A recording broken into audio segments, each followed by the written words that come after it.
Leku letër, ditë të bardha po vinë për këto 3 shenja të horoskopit. Financat nuk janë një detyrë lehtë.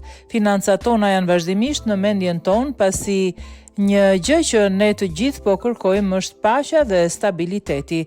Dhe është shumë e rëndësishme të dimë nëse i kemi yjet në anën tonë. Ja disa shenja të horoskopit që e duan ekonominë dhe nuk jetojnë dot pa të. Por le të bëjmë të qartë se edhe ato kanë fati në anën e tyre, pasi vazhdimisht marrin dhurata aty ku nuk i presin.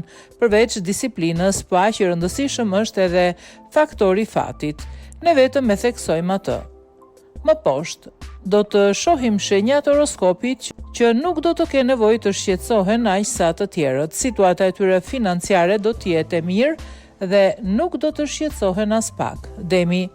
Demi, koha për të vënë në plan çështjet tuaja profesionale dhe financiare është tani. Është koha e dur për të marrë çfarëdo lloj rreziku që keni dashur të merrni për një kohë, të bëni një zgjerim ose të përfitoni nga një mundësi. Përtej argëtimit, interesi juaj do të kthehet në qëllime dhe ëndra financiare të cilat do të kenë shanse të mira për t'u realizuar.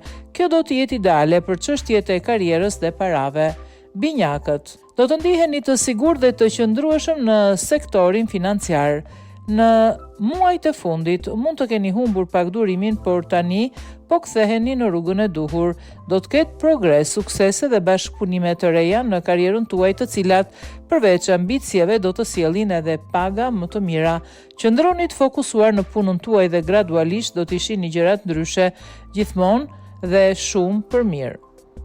Akrepi, nëse jeni duke kërkuar të blini një shtëpi ose të bëni një hap të madh në pasuri të paluajtshme ose pronë, kjo është një kohë e shkëlqyer. Ju bëni plane për të ardhmen dhe mendoni se si të zgjeroni në mënyrë që të përmbushni gjithmonë e më shumë këto dëshira.